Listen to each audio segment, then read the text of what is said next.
I have these friends, Dan and Sheila. They're podcast hosts. Welcome to Profiling Criminal Minds. I'm Dan. And I'm Dr. Redmond. And we are back from our various vacations and work trips and whatnot, ready to talk about season, 17 of Criminal Minds. Or season 2 of Criminal Minds Evolution, if you want to look at it that way. Famously, we don't. But, and neither does Disney Plus, and neither does... I know, that's what I'm saying. Like, yeah. The opening title, Criminal Minds Evolution. Joe Mantegna's previously on Criminal Minds Evolution. Disney Plus? No, it's just season 17. Yeah, it's funny, eh? They don't make you look for a different show. You want to watch Bosch Legacy, you can't just type in Bosch, you have to go to a whole different show. It's not season 9 of Bosch, but Criminal Minds? Nah, it's just Criminal Minds. It's fine. Don't worry about it. Yes, and everybody's happy with the money they're getting, so nobody's going to complain. Oh, I'm hoping not. And I am hoping everybody's happy with the cash they're getting, because, spoiler alert, they deserve it. So I think I'm just going to say, first off, I'm just going to say, I think this is Criminal Minds' best season. We'll get into the nitty-gritty. As we discuss the season, but I don't mind spoiler alert. This is their best season. This is the best season they've ever done.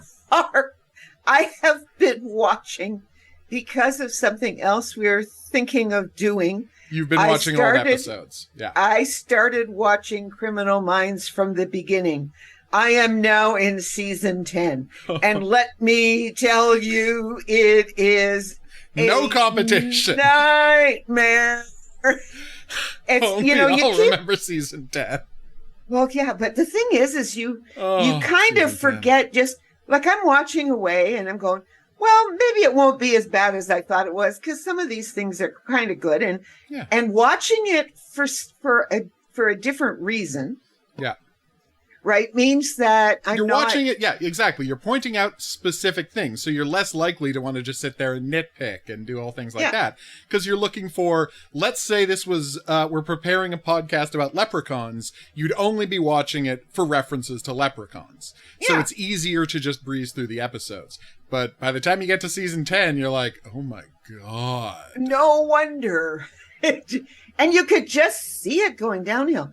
I don't know what it was with Jennifer Love Hewitt, but oh my God, after 2 years it's not a good season. Jeannie Tripplehorn.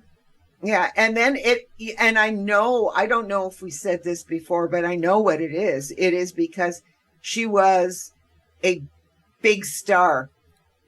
She was a big person, and she needed to pull focus. And it wasn't working. It's not what the show is. No, the show is not. It is a procedural. It is a team show. It is not a star-driven show, period. No, there is no Jennifer Aniston in this show. That is a weird person to bring up. No, but in case you're I'm saying. I understand what you're saying. In case you're not old like we are. At the start of the show Friends, which was very much an ensemble show, the entire media decided it was a show about Jennifer Aniston and only wanted to talk to Jennifer Aniston. And essentially, the press about the show Friends tried to make it so it was a show about Jennifer Aniston. And she didn't like that, and nobody liked that, and they pushed back, and they made sure everybody got equal press time. And honestly, you will never find a cast that had more solidarity than the cast of Friends. It was insane. But yeah. Yes, except that they couldn't take care of one of their own. Well, that's, you know what? That's a whole other conversation. That's not what this show is about. We're not here to talk about, a certain recent tragedy. We're here to talk about Criminal Minds. But you're right. Like, this is not a show that could have and I mean, that's why, by the way, I could never get into Star Trek Discovery, because I don't like the idea of a Star Trek show with a main character. Yeah, it doesn't work. No, it just feels weird. I've watched the first couple of seasons, and then they keep killing off these people, and I'm going, no, I can't. And we're supposed to be building this ensemble, and you're supposed to be getting interested, and they keep killing everybody off. So and just having this one main character who they're like is the most important person in the history of space, and I'm like, you don't really get what Star Trek is, do you? No. Oh my God. But yes. So season 10 is a nightmare. You're absolutely right. You know, I and so, completely and now I'm going to have to go through. I think I'm at the end of season 10 and sort of started season 11. And it's just like, I'm going, all of those other issues that you had, guys, it was taking its toll. It wasn't just the writing, and don't ever, Yeah. ever make those mistakes again. I know. Yes, but the problem is Okay. you're got to season 11, which means you're quickly looking down the barrel at the show taking a turn. Yes. And a Now, turn, by the way, and if as we said last time, that it is largely skidded, like managed to correct out of the skid of the last 3 seasons of Criminal Minds. Well, last 4 seasons of Criminal Minds, sorry. yeah. Yes. Oh, no. There's no question that they have managed to. These, for whatever reason, I think taking a break was very, very helpful. And then the fact that people fell in love with Criminal Minds.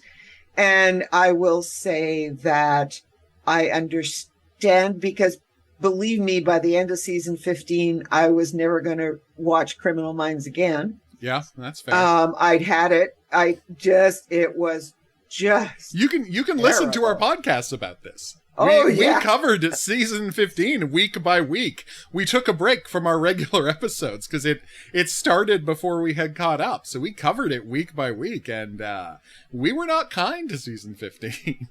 We weren't kind to season 14 or season 13. It was, to a certain extent, season 12. Dr. Redmond is sitting here going all the time, oh God, I don't want to have to watch the next 3 episodes. Oh, I have to watch them again. Oh no. It is kind of funny how, like, when they announced it was coming back, the first thing you asked me was like, do we really have to keep covering it? I'm like, of course we do. What are you talking about?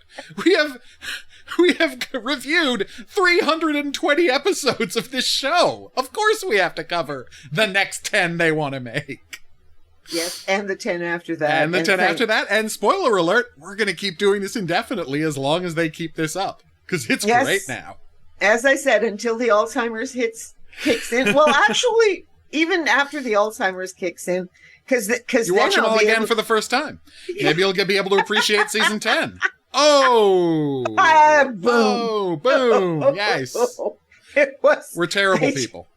We're terrible, terrible, terrible. It's a very bad season of television, though. Oh, and I feel, you feel sorry because there are all of these people. All right. I mean, the acting is fine. Oh, like, yeah. I can't sit here and complain about the acting. It just, nothing works. No. That's the problem. And no, it just doesn't work. So anyway, Jeannie Tripplehorn worked much better. Like she did, even though she had a stupid, she had a stupid specialty. I know. Sorry. It was the funniest thing. Well, but I mean, and I'm not saying they were in no way responding to us because we weren't doing the show yet when Jeannie Tripplehorn was on. No. But it's so funny that we always talk about how, like, they are all 100% interchangeable, except for Dr. Spencer Reed, who has the ability to draw 3 circles on a map. Right? And then they're like, okay, we're going to fix it. Jeannie Tripplehorn is going to have a special ability. Linguistic profiling. Will that ever come up on the show? No. It is hard to write about linguistic profiling because it almost never comes up because other than the Unabomber, nobody ever freaking sends you a manifesto with enough writing that you actually can linguistically profile it. It was an attempt, and hopefully they will leave epigenetics behind after this episode, after this season. Oh, please. Yeah. Oh, I know. That's a whole other thing. I just found it very funny that it's like, well, yeah, it is. If you listen to the story of how they captured the, how they used the concept of linguistic profiling to catch the Unabomber, it's actually very fascinating, except they often leave out the part that the person who was doing the linguistic profiling was Ted Kaczynski's brother and sister-in-law. Yeah. They're the ones who read the manifesto, and it's like, isn't this that thing he sent us to read 5 years ago? Isn't this Ted? your brother, dear? I feel like this is Ted. This is Ted, isn't it? He's the Unabomber. Yeah, I think Ted might be the Unabomber. Ugh, I guess we got to call the FBI. Yeah. But anyway, Oh, totally. crazy man. Crazy Oh no, man. he was a very deeply disturbed individual who may have been Yes. the Tylenol poisoner. I'm not really Who sure about knows? that. There's a chance he might have been the Tylenol poisoner. All right, so now that we've talked about not only how much we love this season as a whole, right, Yeah. but just what a breath of fresh air it was for the series. And I mean, Well, even last year, but this Yeah. this is definitely better in terms of, oh yeah, I think if I was to say anything, everybody's on a high. oh completely, Like because of how after great season 16 went over with Yeah. fans. Yeah. I mean, we all loved it. There was no question. And it allowed them to go and do this weird Exactly. season. By the way, That's what I'm season saying. Please. season 18 is going to go back to more of a procedural of the yeah. week, That makes a sense. case by the week. Of course, Voight's still there. Yeah. I mean, we can talk about that, but but so are other serial killers. So It is weird that I know that they're not going to, right? But it would be really smart if somebody said, "Let's do more than 10 episodes." Kick it up to 13, kick it up to 15, something like that. Like, they have done so well with the overarching plot. Maybe give them the room to do their overarching plot and give them, 6 episodes to do Killer of the Weeks that people love. Right? Well, 13 would be half a season a year. Yeah. I mean, it's funny. I'm watching Will Trent right now.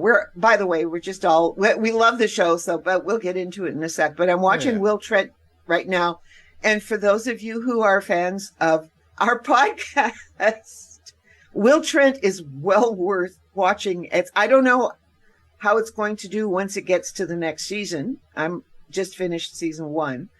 But I was mightily impressed. It is not something that really fits to cover. Yeah. Because we're not a mental health. We're not a mental health show. We're a profiling and psychology show. And there is some overlap. And honestly, we might cover Will Trent. Like, there's not a 0% chance we're going to cover. No, we might do it on a Tuesday, show once we have some more time, because our time is just like, we're so busy right now. But books, movies, just ridiculous amount of work we're doing. Yeah, and so and I'm thinking of starting up my own channel on YouTube. So except totally different from this. Academic channel. Well, I don't know. I think it's safe to call it that. But yeah, so Will Trent, it's interesting. How many episodes are they doing a year? 13. Okay, so there you go. Like, at least, 13, because the genius of season 16 was, right? You could do a Killer of the Week, but because of the way Voight had organized his system, all of the Killers of the Week directly fed into the overarching plot. Mm-hmm. Whereas here, right, you're doing a Killer of the Week, but that means you have to cut away from the overarching plot, except for one of them. One of them was involved in the overarching plot. Well, the thing, yes, and as Joe says, when I'm wrong, I'm wrong, and I'm willing to admit it. I know. But what was interesting is now you've got me going like this.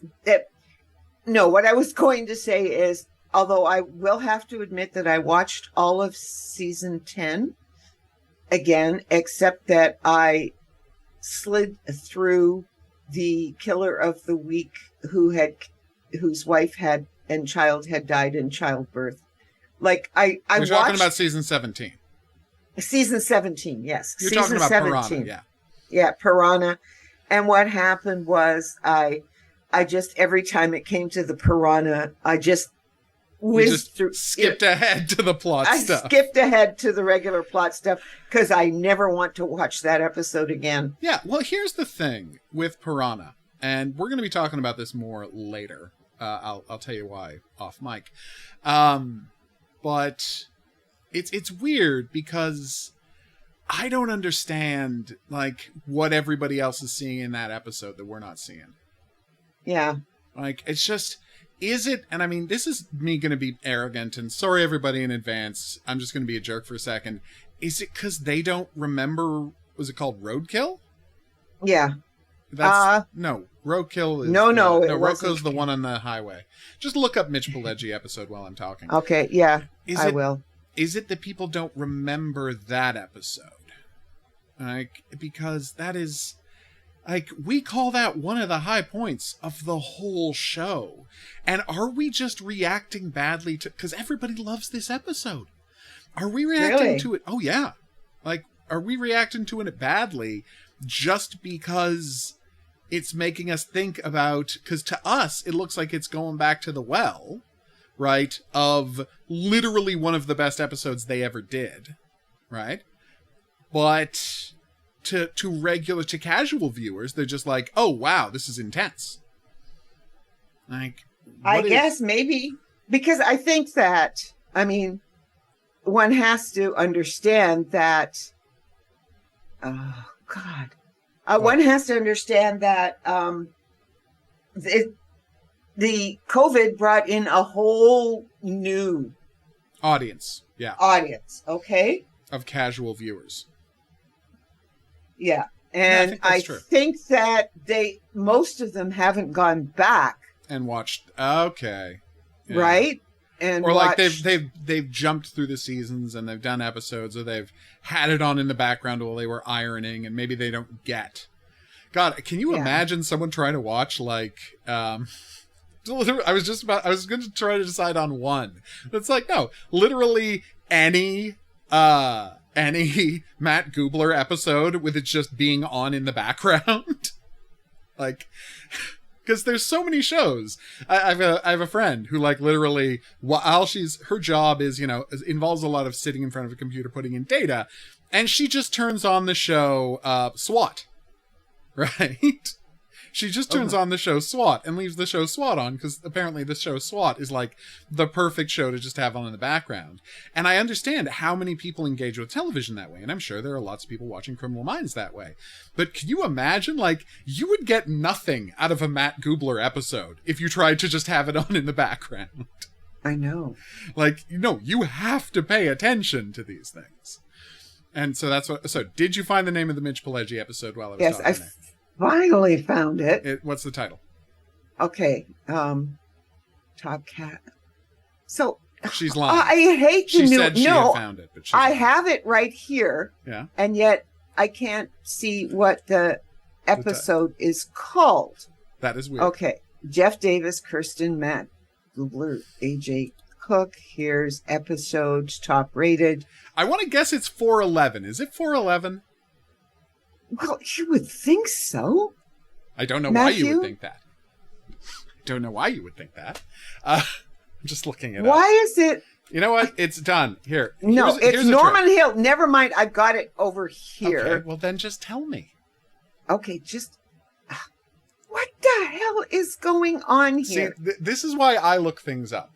Okay, never mind. It's called... Roadkill is also amazingly, Roadkill is also season 4. So there you go. And that's why I will find it just a moment, because I'm going, season 4 was... It's called Normal. The episode, it is, okay, blowing my mind. It is episode 11. Okay. It is episode 11, kind of, blowing my mind here.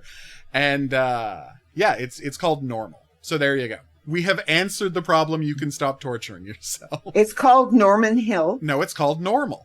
Again, it's called Normal. The show is called but here, Normal. You see, here it is. I've got it again. I clicked on it, and it doesn't come up I don't properly. need to know how the computer is failing you. We've already got the information we need.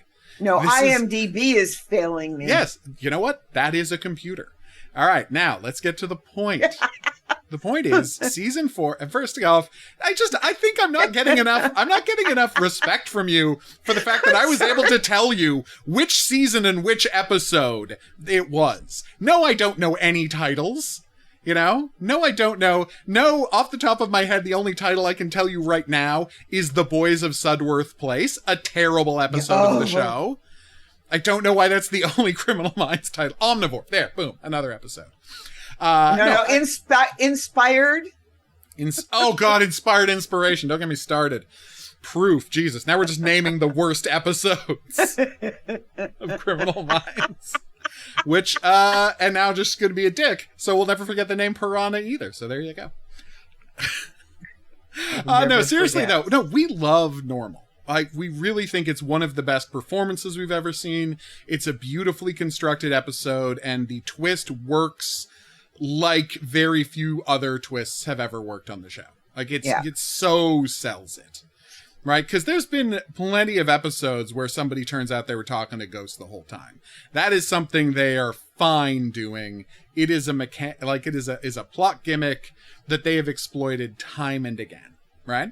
Yeah, and actually, Will Trent does it too. Oh, nice. And it works. Good to know. Yeah. The point is, right? There's nothing wrong with that plot mechanic, and it's very well used in Piranha, right? It's just the best it's ever been in Normal. Like, it's so put you through his transformation, and as horrible as I know it's going to be weird to say. But as horrible as what happened to Roger Song in Piranha is, I am more sympathetic to the Mitch Pileggi's character in Normal. Like, because what happened to him, is of just his daughter, dying, yes, in a road accident, and him being like it's just this complete accident, and he can't forgive himself, and it's horrible. And Roger Song, to me, feels more contrived. Well, right? Because he was responsible for what happened. But not just that he's responsible, because they have to go through so many, like, hoops, right? Yeah. Of being responsible. So he's infertile. So he has to get the thing. So he wants to control his wife's thing. So he wants to have a home birth with no medical personnel there, even though he's not a doctor. Yeah. Right? Like, the levels they have to go to generate the tragedy so the episode can happen are so elaborate and so contrived, it disconnects me. And as you say, it's all his fault. It disconnects you from it. Like, Mitch and that's Pileggi, exactly it. Right? Crumbling is so powerful by comparison. Well, yes. And you know what it is? Yeah. Is that in the Mitch Pileggi episode, his wife, his children, you see them. Yeah. And they are interactive, and you can sympathize with them. Right? You know, where Mitch Pileggi is making the angel. Yeah. Oh. And stuff, right? All of these weird things that are going on. And it has so much to say about toxic masculinity. Yeah. And what is the idea of a man in our culture? And, you know, how does a man who fails at what you're supposed to be a man is, how that completely destroys you as a person, right? Mm-hmm. Like, it's actually saying something. I don't know what Piranha is saying. No, if that's you were an problem. Unbelievably contrived, controlling husband, it might have a bad outcome in a really unrealistic way. Yes, he was abusive. He was a domestic abuser. Yeah. He was an abusive husband. Yeah, but in a contrived... He was controlling. In a contrived and unbelievable way. In this day and age, who honestly thinks, no, I'll just deliver the baby, it'll be fine. Like, that's not controlling, that's just dumb. And that's there are so many reasons. And as you say, if people love that episode, that's one thing. Yeah. And because the guy, and I can't stress enough how good a job the actor does with the material. The Roger Song actor. Yeah. He's great. Oh, no. And I would say that generally speaking, how many times have we ever complained about any of the actors on the show? Almost never. I can't, like, off the top of my head, I can't think of one. Exactly. We don't complain. No, it is a universally, like, perfectly cast show. Yeah, I mean, I once they had that key cast, and then everybody they bring in works beautifully. I cried again with, the Joe Mantegna and his sergeants. Meshach episodes. Taylor's episodes. Meshach Taylor's Ugh, yeah, so good. and then the death scene. The funeral after he dies of It's cancer. all well done. And again, Mhm. like we always say, our favorite thing in the show is when they let Joe Mantegna cut loose. Yeah, When they give that man something to do, it's a pleasure to watch. Yeah, and That's why that's part of why this season has been so powerful. Yeah, right? because it's so convincingly falling apart at the seams. Yeah, like it's weird because he's been falling apart at the seams for two seasons in a row, and they didn't reset it, and they didn't just do the same kind of falling apart 2 seasons in a row. No. Like that is what's just so amazing about the writing this season. They said, okay, let's look at the state he was in emotionally last year, trying to pull himself out of the death of Crystal. Okay. And now let's honestly look at what happened to him afterwards, after that, and say, how would this affect his healing? My favorite moment in the episode is Tara saying, you need to be in therapy 90 minutes every day. Every day. This is not like you can't check in a week. And I'm hoping he gets therapy between seasons because the man needs it. And what was really interesting is that when he finally understands that his obsession with Voight has nothing to do with Voight, it's about his own guilt. It's about his own. He knows that this is all his fault at some level. Yeah. And so Voight is there pushing. And then once he realizes that in the last 2 episodes, it changes everything. Yeah. And as, there is, Emily going, Joe, be a profiler. Yeah. This is. What would you, exactly, if you were profiling yourself, what would you say? It's like, yeah. And that completely changes his view of the situation. And it's so realistic and so good that it's like the only way you can communicate with him, the only way you can get into his head is by forcing him to do his job. Yeah. And it is, I loved that whole, their use of Voight this season. It's incredible. Yeah. And that was one of those wonders. One of the things I was wondering about for season 17, what they would do with Voight, because if it had been the same as the first season, it would have gotten tedious, and it didn't have to be. And with him showing up, so that that scene where everybody is Voight, right? Yeah, I love that scene so much. Everybody turns into Voight. It's just and it's wonderful. Just reminding you that you've imagined talking to people before as a device. That's not happening anymore. You're losing control because something at your core is recoiling. Yes, you are using this to hide something from yourself. Yeah, it is essentially a screen hallucination that you're using to protect your ego from the fact that you feel responsible for the thing that's going on. Yes, and the fact that he constantly is telling Jill, no, you're not responsible. No, was always this part of, he was responsible. They were all responsible for what happened. Yeah. Jill more than anybody else. Yeah. Because she put it out there. Not only did she put it out there, but when they started feeling like they didn't want to take her assessments, she left the project and she didn't tell anybody what they were doing. Yeah. It was arrogant and selfish and, caused a lot of problems. Well, yes, and that is exactly who this woman is. I mean, absolutely. She was the perfect mate for Jason Gideon, 100%. who was self-absorbed. Two massively self-absorbed people. 100%. I'm amazed that their son is as stable as he seems to be. With these two parents. He only had to deal with one. That's true. Because he cut his father off. Entirely. You're right. Until his father finally... Aspect. Yeah. Until his father finally said, I'm sorry. Yeah. Oh. And all of these little things, for those of us, for new people who are watching this for the first time, it is one thing. Yeah. Right? and they just move into this. You've got a cast that is so together. Mm-hmm. You know, introducing a love interest for Tara works perfectly. Yeah. I was so glad they got back together again. Oh, we love Rebecca so much. And, you Yes. know, watching it a second time, you know, it's like, I think Rebecca and Tyler work great. I think they're strong additions. I think they both work really well on the show. Yeah, I think that there are so many good things about this, but for those of us who have all of this history of having watched the first 15 seasons I know.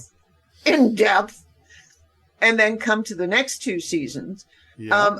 you are still happy because you see these people developing, and you also see that Emily is falling apart again. Yep. She's not, you know, she's Not coping well. no, and the drinking, as we pointed out, and then the drug use. I mean, as funny as that scene was, part of me is going, Emily, Yeah. you got to go in therapy once a day. Well, I think my an hour favorite and a line half. in there. I think my favorite line in there is her saying, "Pff, it's legal in DC now." And I'm like, yeah, but it's not allowed for an FBI agent. Like, I just love the arrogance for her. She's like, I'm the boss. Nobody's going to dare to drug test me. And, you know what? She's right. She can definitely get away with not getting drug tested. But the fact that her attitude is so flippant about the rules and professional standards, I'm like, that's so Emily. That's exactly, they're so unafraid to make Emily look, you know, bad. Well, it's and of course she would never have probably said that, except that she was Yes, stoned. of course. And but understand just the this, fact that guys. She's getting stoned all the time. When Like, she's home. she's drinking wine at work and going home and getting, and just pops an edible the minute she gets home. Yeah, and that's it. And so, yes, we're concerned, Emily. We are as concerned or more concerned than ever about Emily's state. And now, Yes. by the way, suddenly she's got a sister? No, I think she always had a sister if we go way, way, way, way back. No, you just rewatched the show. Maybe. You just rewatched the show. I feel like you would have noticed had her. Yeah, well, remember though that I skipped true. sort of some of them because and some of them that would have had Emily in them. I mean, I didn't rewatch, for example, the demon one, the one with the demons, because if there was You don't any have to. Yeah. reference Exactly. to anything, it would be in that one. You know what? Yeah, we'll check the Walton Goggins episode. That's where it would be mentioned. You're right. If it was If mentioned she has at a sister, all. it probably would have been mentioned there. And hey, maybe we're wrong. Maybe she had a sister who was mentioned once, but it's like I want to go back and watch the Kate Jackson episode and see what gets said there. You know? Yeah, because you get the impression That she's an only child in that episode. Yeah, you could. Yeah, so we need to go watch the Kate Jackson. We're gonna go watch the Kate episodes. Jax episode, and then we'll report back on this. But I will now accept my apology for you claiming that I was the one that was tricked when you were the one that was tricked. Okay. The new footage of Doug saying he has a brother, you're like, are you sure that was? I think that was in season 16, and I'm like, no, that's new footage they shot for this to set up Pete. And now I will accept my apology because I was correct. Oh, I see what you're saying. Yeah. Okay, because we do know that he had brothers and sisters. No, all we know, the only thing we found out about Doug Bailey was he has a dad who's a libertarian. And the only place we found that out was one scene when they're putting on their body armor in the, putting on their body armor in the, in the armory room before they go and rescue the person from the tunnel where the guy with the cat o' nine tails is. Right? That's the only thing. And in this season, at the last minute, they're just like, oh, by the way, Doug has a brother. Right before the brother shows up. And that's what I said was going on. And for the record, I was 100% correct. I'm not going to Okay, gloat about it. okay. I'm not going to make a big deal. Sure you are. I am literally making a big deal and gloating about it right now, as Yeah, I'm you're saying right that now. I'm not. I just want to say Come that I on. was right. I Okay, did remember okay. it better than you did. All right, so there you go. Well, okay. But yeah, I'll blame it on my age. How's that? I encourage you to do so. It's funny, right? The thing sorry. that happens this year is Yeah. the entire time, like Voight nothing ever goes against Voight. It's very interesting. Like he has them on tilt the entire Yes. season. Everything they try to come up with just doesn't work. Yeah. They never get one on him at any point, to the extent that it's honestly kind of fascinating. And it makes me interested to see what they're going to do with him next year. Because he has plans all year, and all of his plans succeed. Yeah, well, he has this network. Yeah. And I mean, the interesting thing is, his lawyer. I mean, that's how he manages to do so much Oh, yeah. as well, is that he has his lawyer over a barrel. Yep. And so it's going to be interesting. Like if I say the last two episodes still, it's funny, eh? The scene that sticks after watching the whole thing again, but that scene where Damien folds his hand into a fist. Oh, most powerful so moment of the powerful. entire season. The No most, question. yeah. I agree. Unbelievable. They did it so well. Yeah. Oh, and by the way, the machine gun she was using. It's the she same used, gun. Yeah. It's the same gun. We both looked I was at it. confused. I looked at it. It's the same Yeah. gun. I was wrong. I was. Yeah. Yeah. No, I don't we mind were saying it. confused about that. Because it was I thought the she had a same sniper gun. rifle and a machine gun. Yeah. But no, it's the same gun. Rifles can do different things. That was my mistake. I apologize.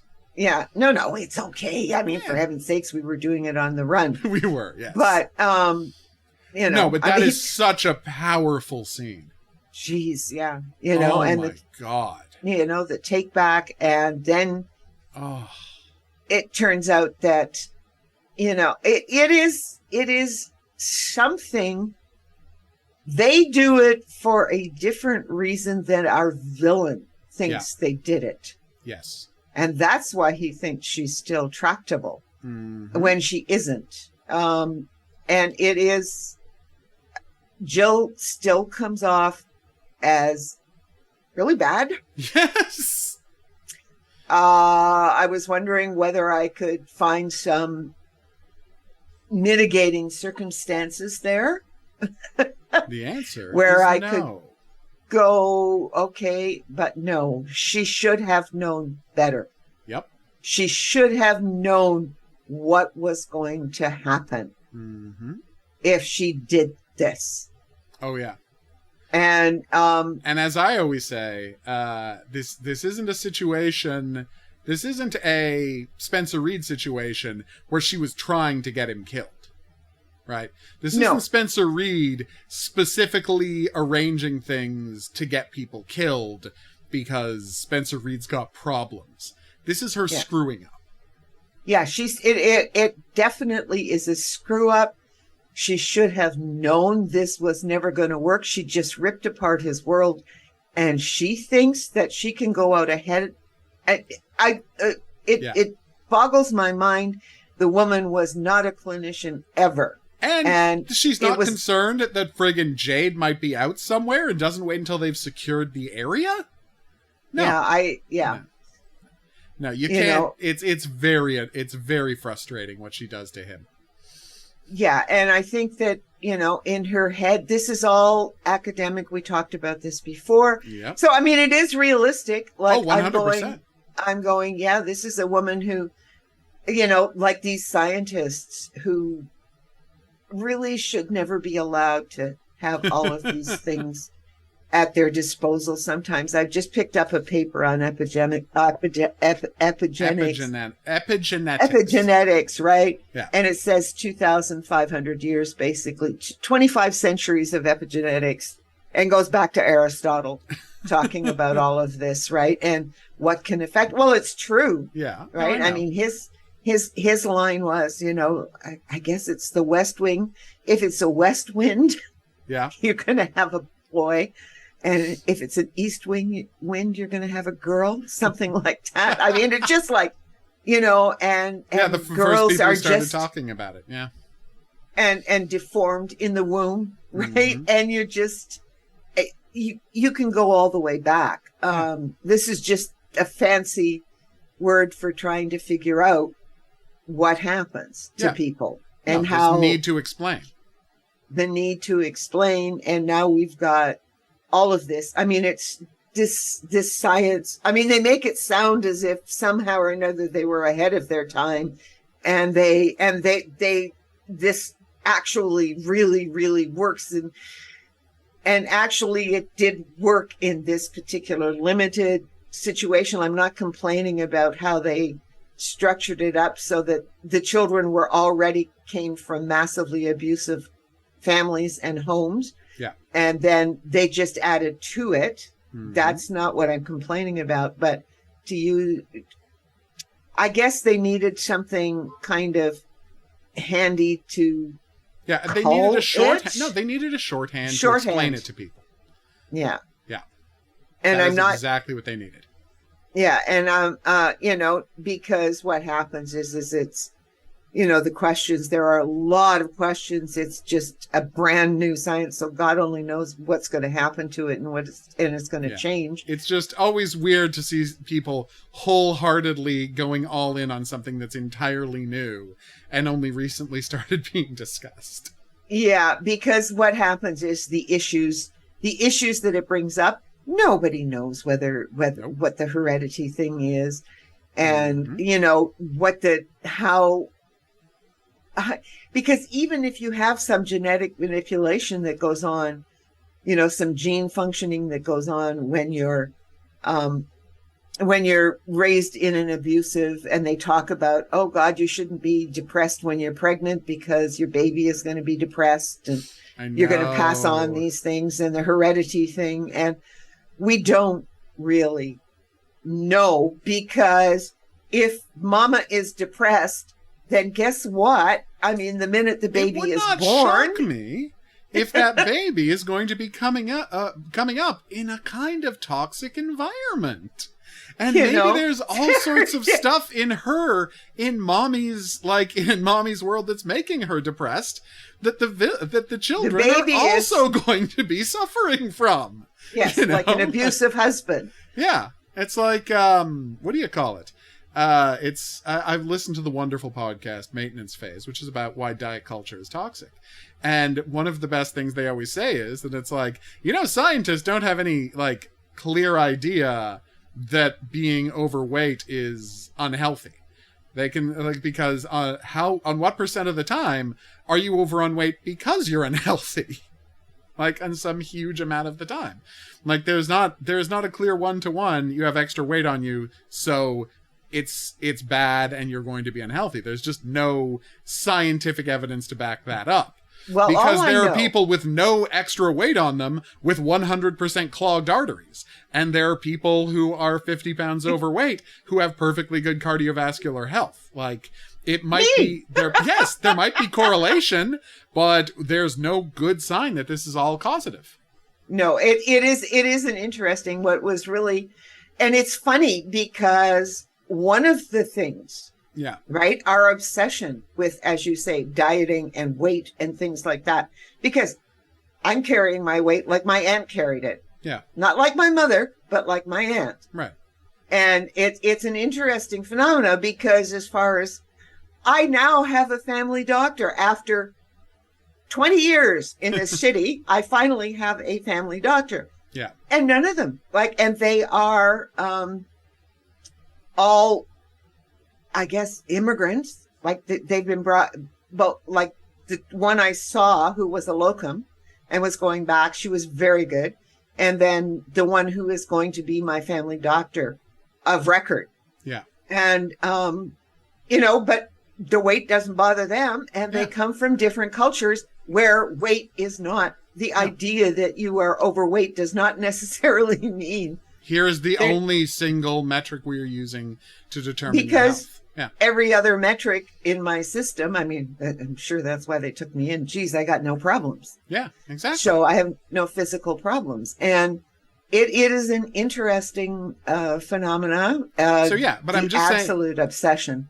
Well, no, with weight, and Yeah. we risk, genes becoming the exact same thing, right? Yeah. The exact same thing of, oh no, we can just explain everything with this genetic stuff. I'm like, I don't know that you can, bro. Like, it's interesting to hear how the study's going.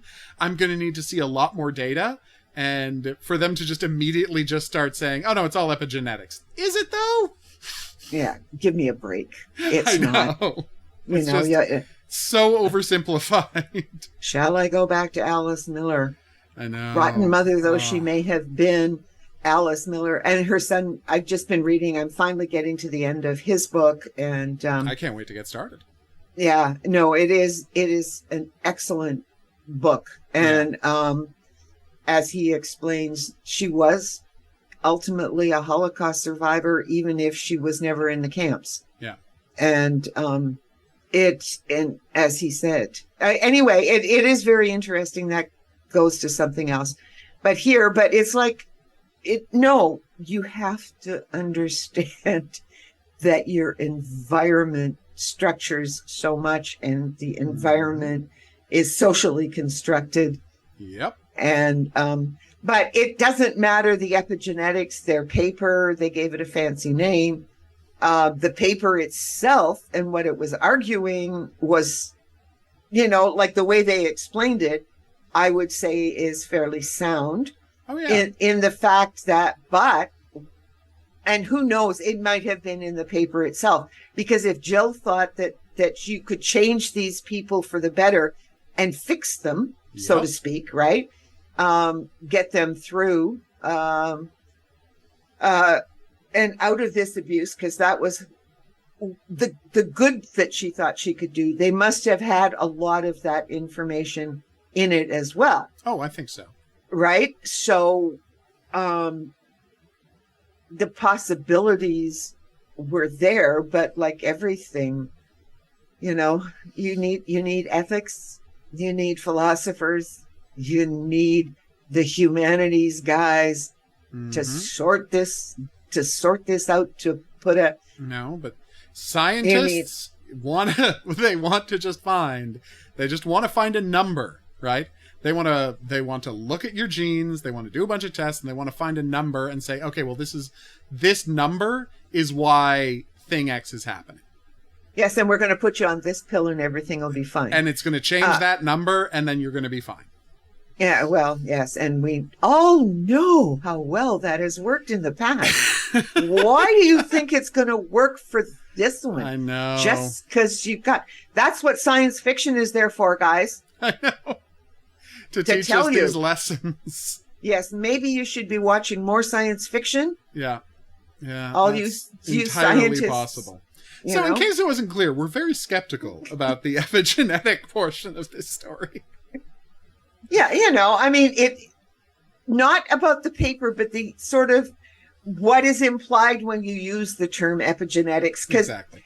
I mean, they didn't sort of argue epigenetics as such. They gave a basic Oh yeah. sort of Wikipedia explanation of it. No, but for people who know what they're very talking complicated. about, it is. And for Very, people very, who know about it, it very. suggests going down a road that we're not entirely comfortable with.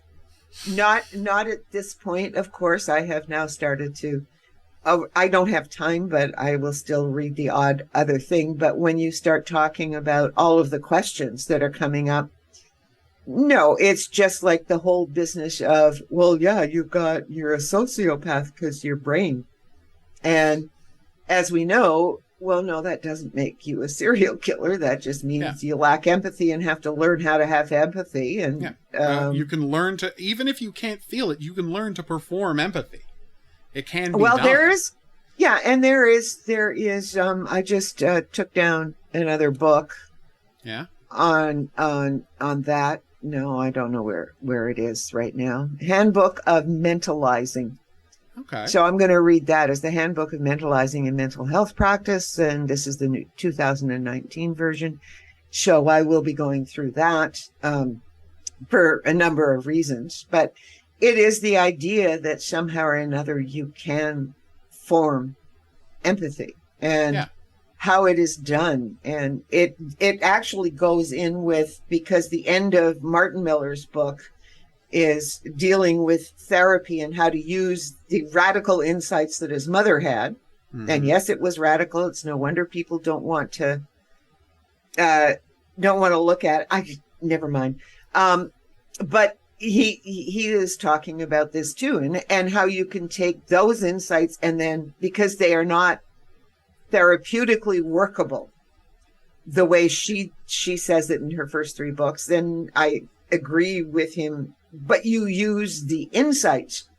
And so it is interesting because he is coming up with some therapeutic modeling at the end of this. That's interesting. Yeah. So it is, and it basically, God only knows, as I keep saying to people, the real problem is that you have to be able to walk with the person. Yeah. If you're going to rip apart somebody's world, you have to walk with them. And that's what Jill did not do. No. Jill walked in front of him. Yep. After she ripped apart his whole friggin' worldview, mm-hmm.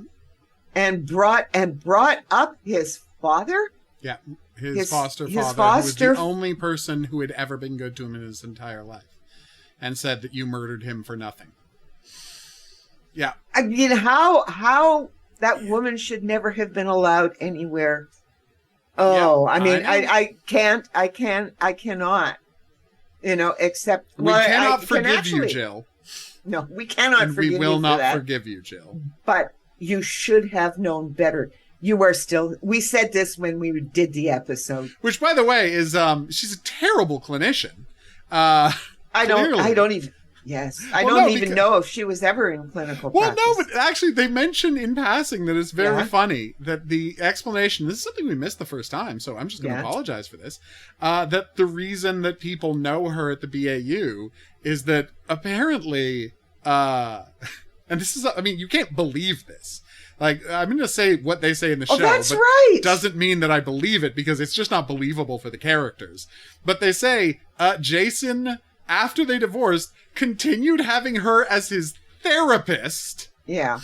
And so she would come to the office for sessions, and I'm like, I don't know if I believe Jason had a therapist. He's, the kind of guy he was. But B, she would be the worst person to have to be your therapist because she's obviously a terrible therapist and she's your ex-wife.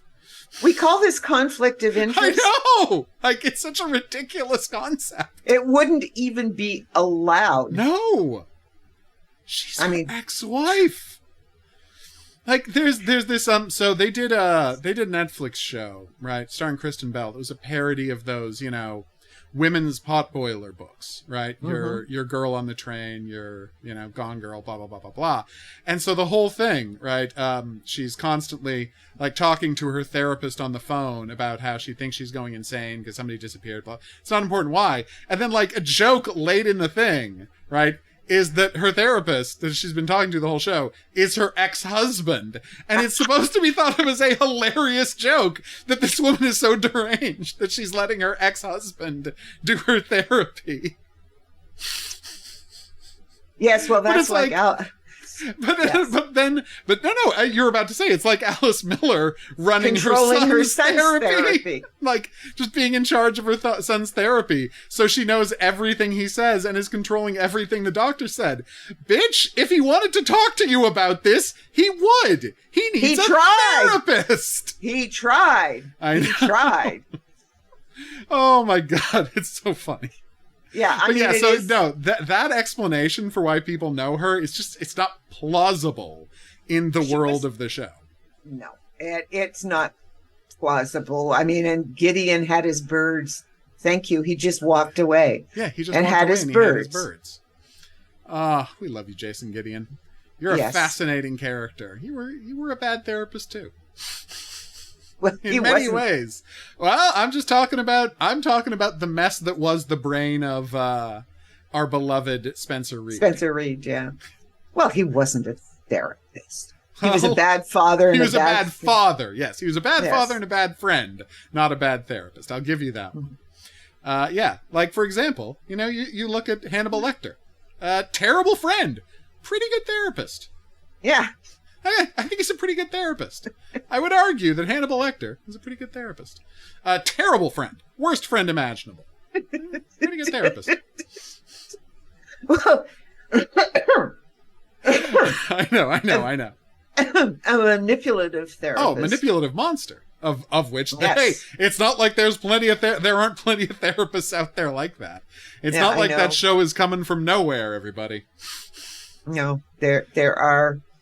Anyway, we right. don't want to go down that road right now. We're supposed to be talking about, yeah, well, no, but but- we're talking about the highlights. We just talked about the whole season episode by episode. Now we're talking about what the show brought up and what the show means. Yes, Right? and That's the difference. yeah, and it is.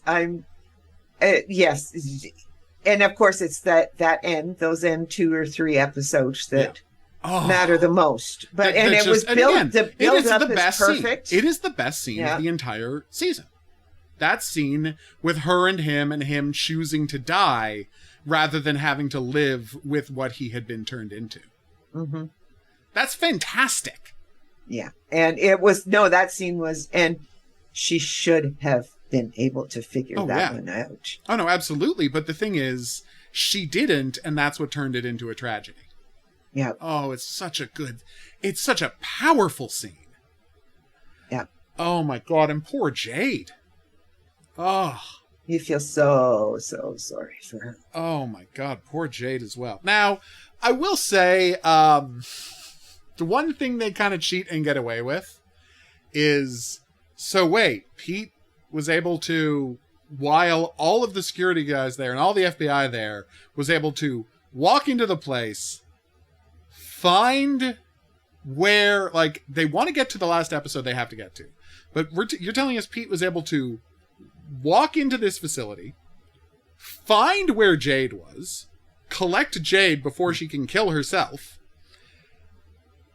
then find Emily and get back to where Jade is Frank and get both of these full-grown adults who are unconscious to a car and drive, 100 miles away, all without anybody noticing.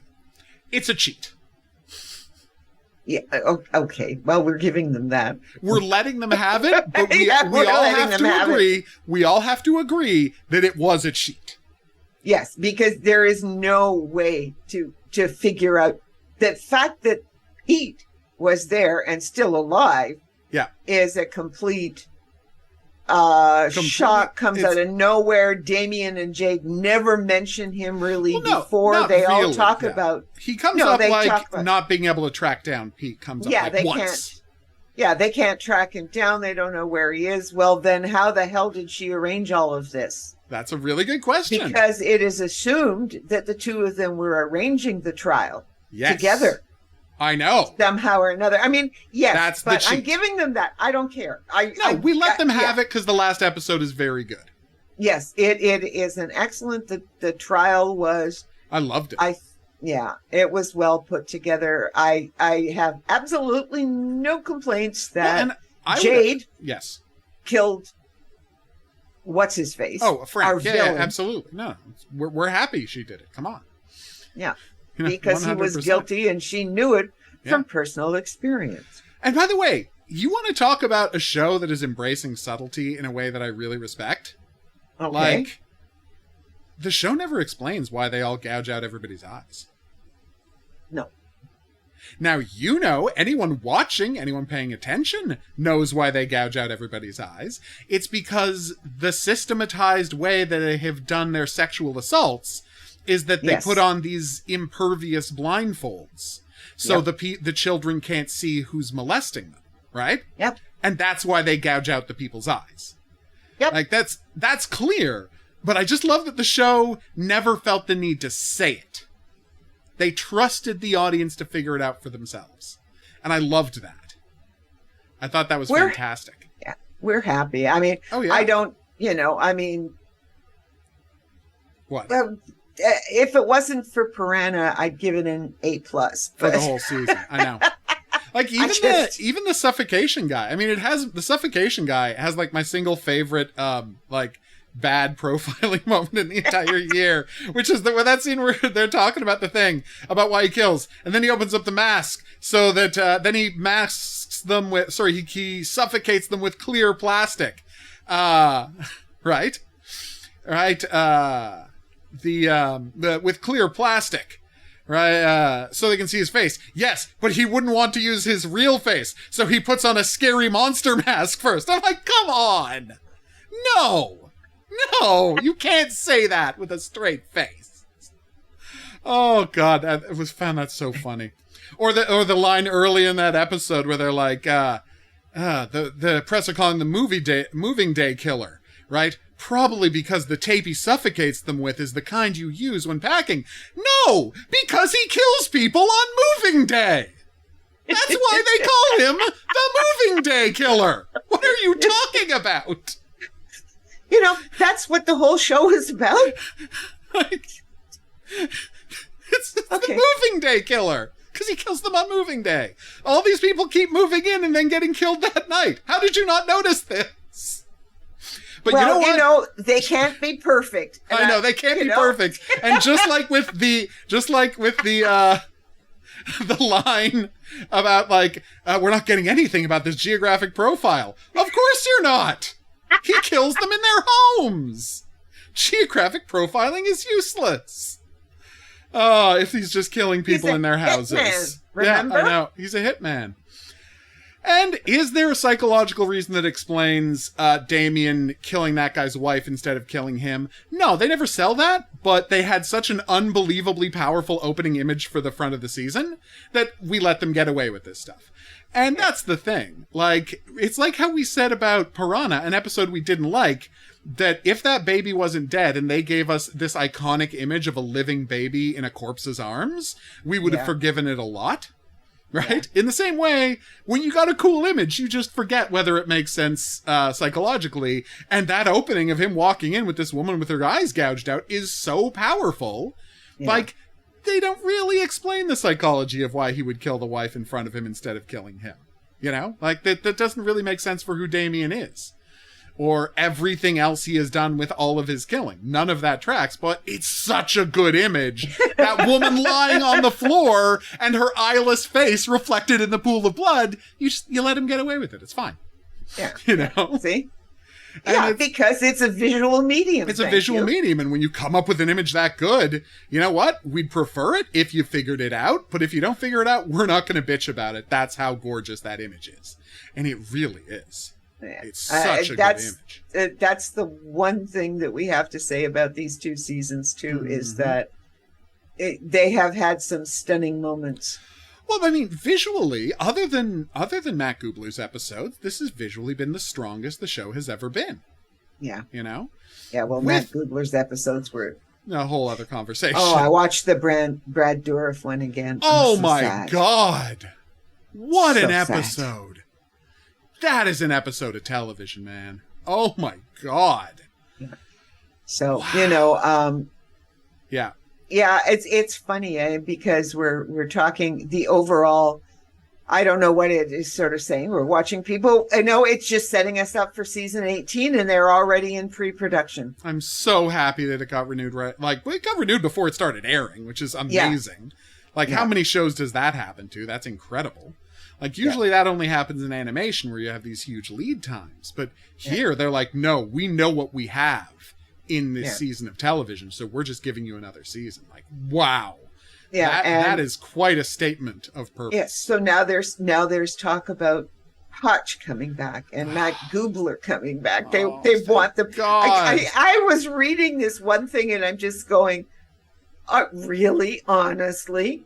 That because somebody is speculating. I am amazed what people speculate about, but that they're going to bring Hotch back as a love interest for Emily. I mean, you just watched season 3. That's something they were thinking about. Yeah. They were thinking about that. We all watched season 3. That is an option they had for themselves, just like they wanted to get JJ and Reed together. Spencer Reed together. It was a bad idea then. It's a bad idea now. But they wanted it. Yeah, I don't know. But yes. honestly, I'd be fine if she and Hotch get together. I'm not going to complain. No, but I'm just like... I would have found... There's a time at which I would have complained about how that seems contrived, but honestly, I trust these guys more than I ever have. Well, let me put it this way. She needs somebody stable in her life, and God only knows he's stable. He is a stable man. Like, he's got his Hotch issues. is. He's a stable man, you know? And now that Jack's off at college, you know, he can stop racking himself with guilt and get back to work. He can come out of witness protection now. He's already out of it. Oh, he's already out. That's right. He retired. Yes, that's right. He got out of witness protection. He retired. Yeah. Omnivore, you know, the Reaper's been dead for years. Yeah.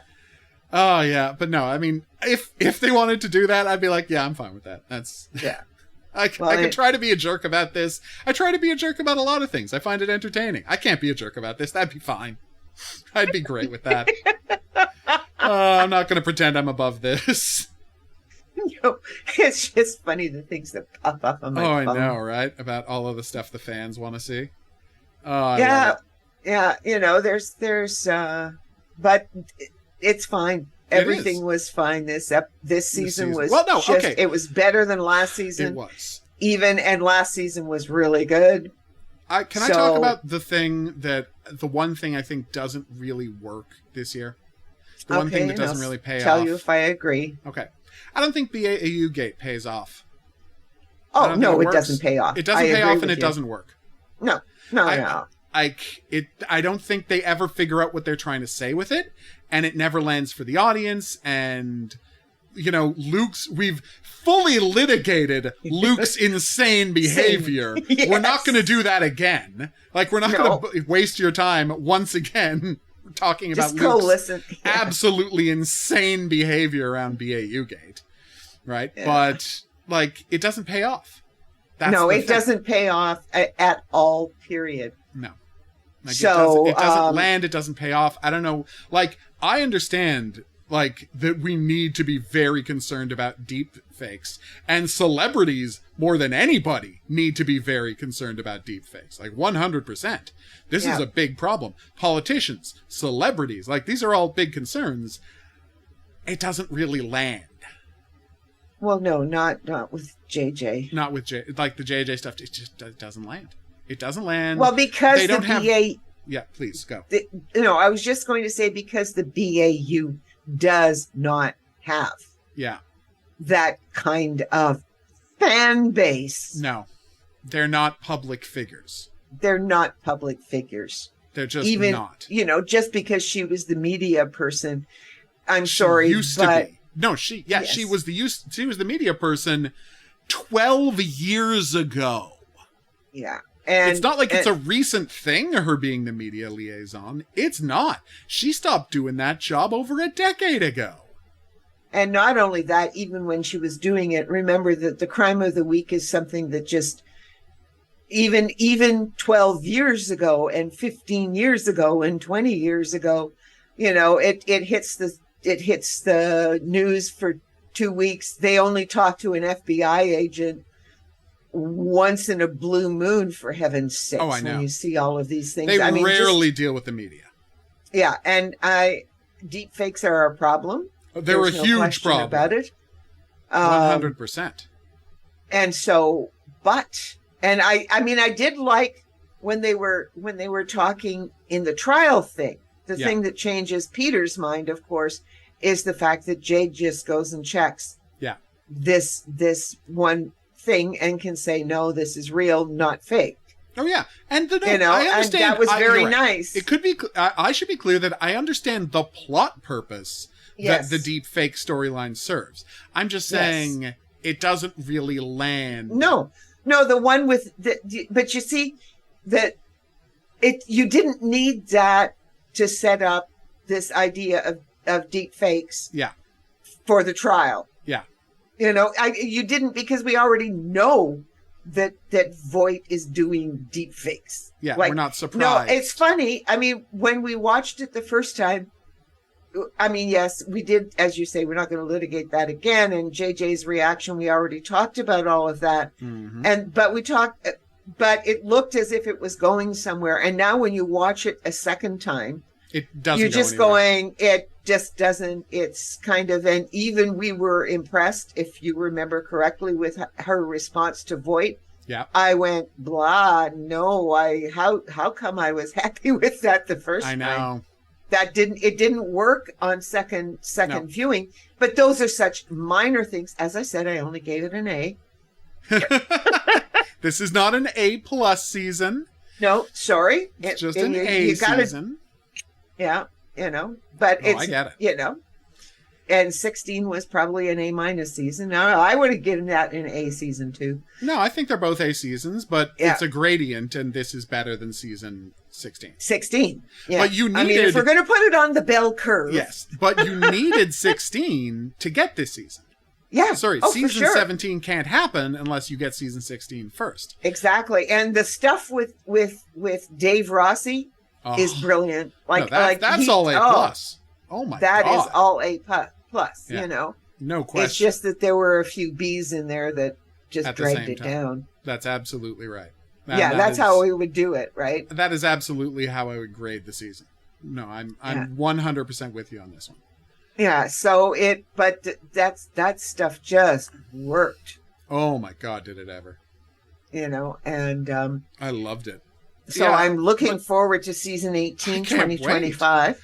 I do, like I said, I would love it if they could convince whoever their production partners are to just give them a couple more episodes. Like, these guys are firing it on all cylinders, you know? Like, give them a few more episodes. Let them stretch their wings.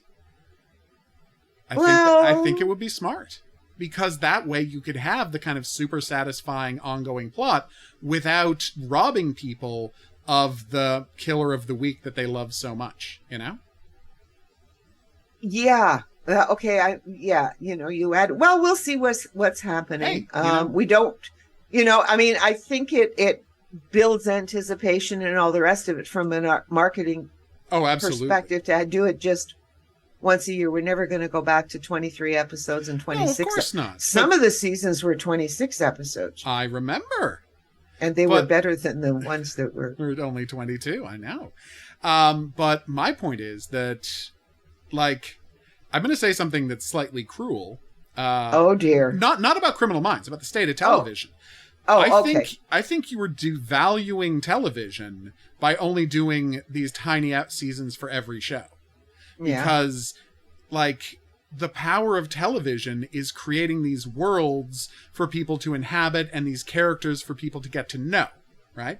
That's part of the power of television, and it's much easier to do that when you have these 22 episode seasons to just, you know, lean back and enjoy. Why do you think, you know, Criminal Minds is so popular on Netflix? Because there's so many episodes to watch and feel like you're a part of the world, right? Well, for sure. I mean, and That's a big part of it.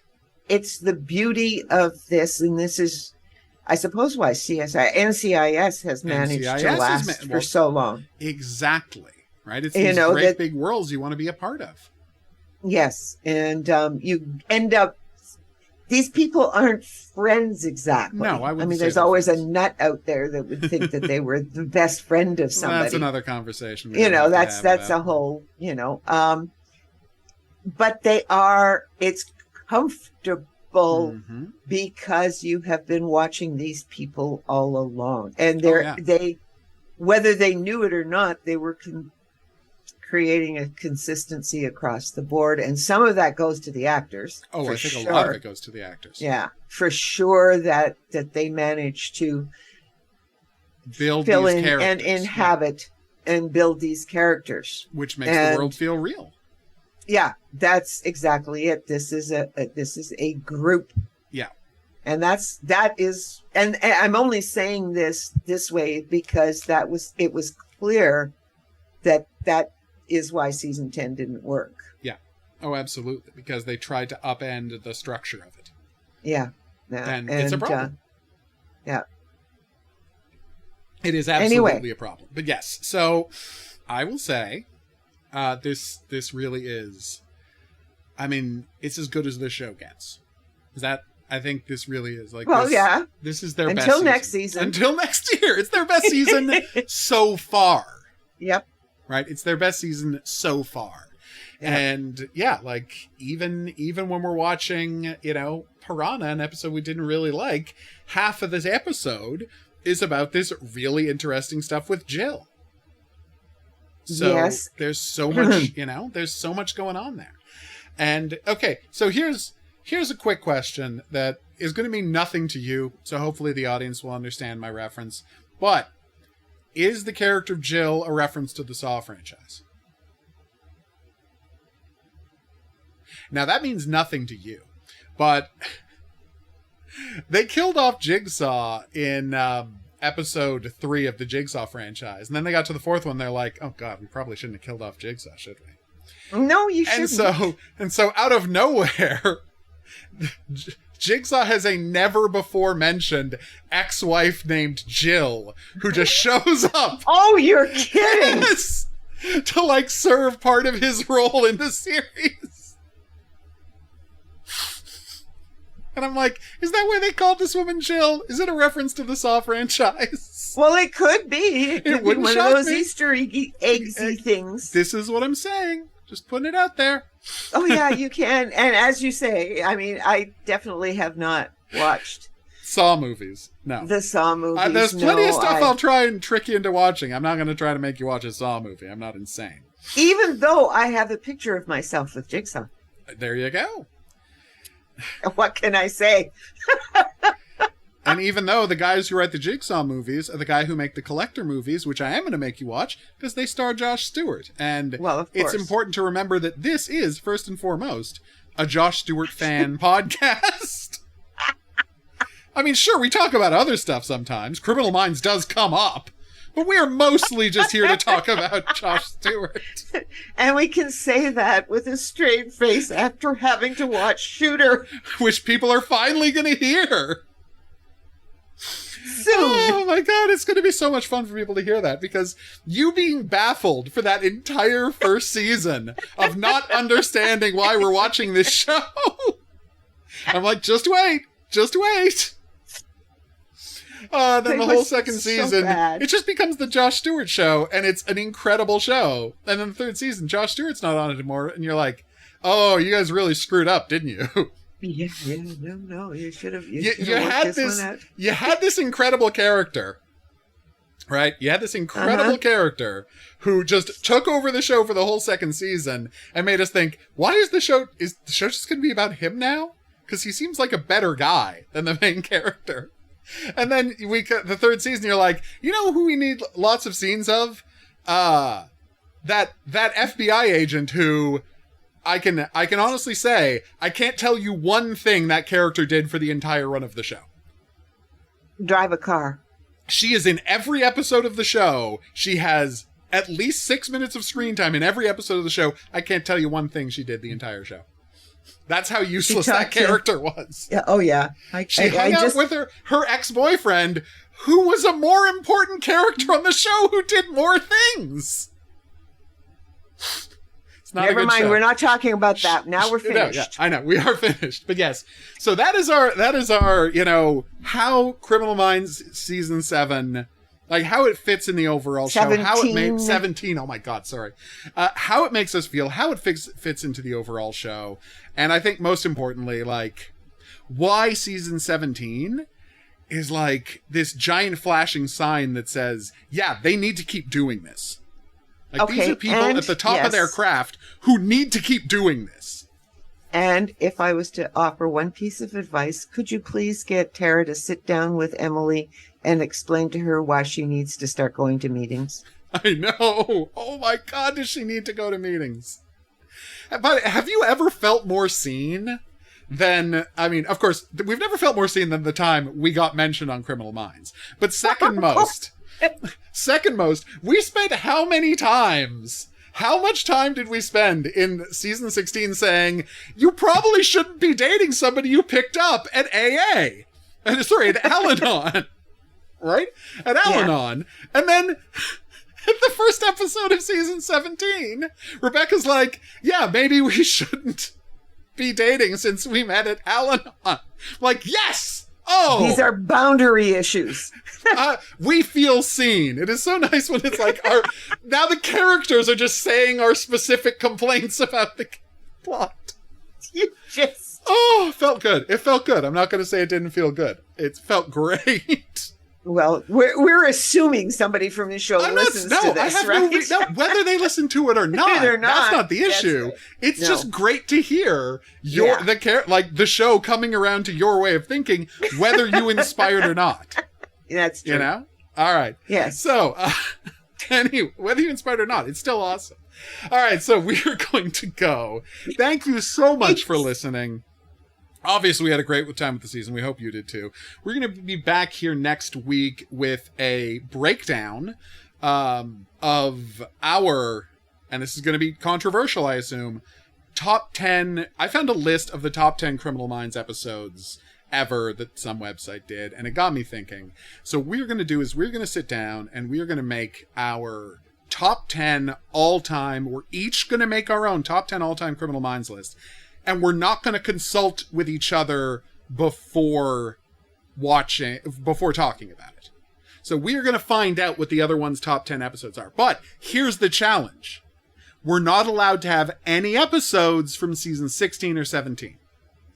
Okay, so for the first 15 seasons. Yeah, so the original 320 some episodes. So that is, the challenge is no season 16, no Evolution, no Suspect Behavior, no Beyond Borders. That's a joke. Okay. That's a joke. Every episode of Beyond Borders is the worst episode of Criminal Minds ever. Ever, yeah. But no, we're not going to be, like I said, we're not going to be talking Suspect Behavior, right? We're not going to be talking Evolution. We are only saying core 15 seasons. What are our absolute top 10 episodes? Well, I know what my number one is anyway. Well, yeah. I mean, spoiler alert, it's Riding the Lightning. We talk about it enough that I think people should know. The question is, what's my number one going to be? That's true. Yeah. I mean, it's probably going to be inspiration and the inspired. We could do our We might at episodes. some point do what are the 10 worst episodes of Criminal Minds. And again, big shout. There the challenge is no Beyond Borders. Oh my God. All right. So yeah, join us back next week for the real showdown. So first we're going to go through that website's list, talk about that, and then we're going to reveal our own lists in countdown form, although I've stripped a lot of drama out of Dr. Redmond's list. Well, just number one. Although you had... But anybody. Yeah. If anybody's listened to this show, they know. How you feel about Riding the Lightning. I know. Yeah. All right. So we're going to call it here. We'll see you back. All right. If you have any questions, if you have any comments, if there's any profiling related fiction you'd like us to check out, join us. Send us a line at profilingcriminalminds@gmail.com. We would love to hear from you. We are going to see you back here next week for more Criminal Minds. But until then, I'll say that's right. Au revoir. And have a good week.